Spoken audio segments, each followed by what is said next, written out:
Sikilize, salamu sio lazima, kula ndo lazima. Shehe, kila siku nakwambia usipende kukaa na makafiri. Makafiri achana nao. Shehe Rashid juzi tunakugombana, wewe mwenyewe shahidi. Leo unakuja na kana kafiri. Shehe, huyu Shehe Rashid anaenda motoni au unaenda kwenda motoni? Basi nenda motoni, wote nyoto motoni. Ndipo ndo acheni wenyewe. Shehe wewe na Shehe Rashid mmeenda motoni. Moto na wahusu mashehe zangu. Ni wote wawili. Vipi Shehe? Unashika kama sina za kuongea. Wewe unashika kama nani? Unashika kama nani? Au sina kushika kama nani?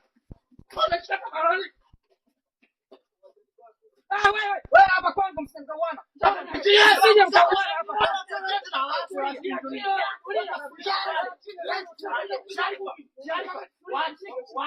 Wache.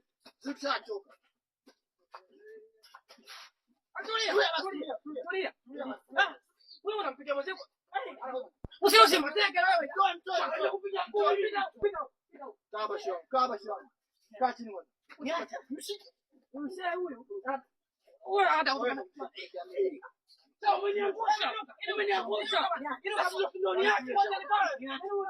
Ndio yake. Kwa siku nyinyi tu mnapigana. Tulia shamba.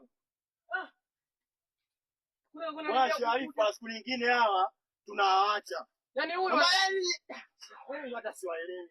Yule bwana anataka kunitilia mkosi katika uwanja wangu mimi. Je, mmezingua. Alafu kila nikikutana na huyu lazima hao wapigane. Sijui hiki nini. Niacheni tena. Kila shongo mimi hapa niko kufuata wewe. Ila sasa umeshaona mambo ya ugomvi hapa. Yaani kiatu kukutana mimi na wewe tu lazima ugomvi uwepo. Nenda sema nake hapa uwanja ushaingia mkosi. Kwa mimi kalali bwana nyumbani. Haina shida, uwanja nataka kufanya shughuli lakini wanaonekana siku ya shughuli hapa kuna kwa fujo tu. Yaani tutakuwa tufurahi. Na shehe. Mimi nimemwacha kama dakika ngapi kidogo umchakaze, lakini kwa kama anakushinda yule Musa maji yule. Kile aliokuja yule. Kaja kunishika, yani niachini hata dakika mbili. Nimesikia pa alipigwa nani? Ndio maana alikuwa anamshika afu nalegeza maji aje usije kumwacha. Twende huko kwanza. Vaa umevaa viatu. Hujaangusha hela. Maana kuna moja kama uliangusha chini. Ila. Mtoto kakomaa yule.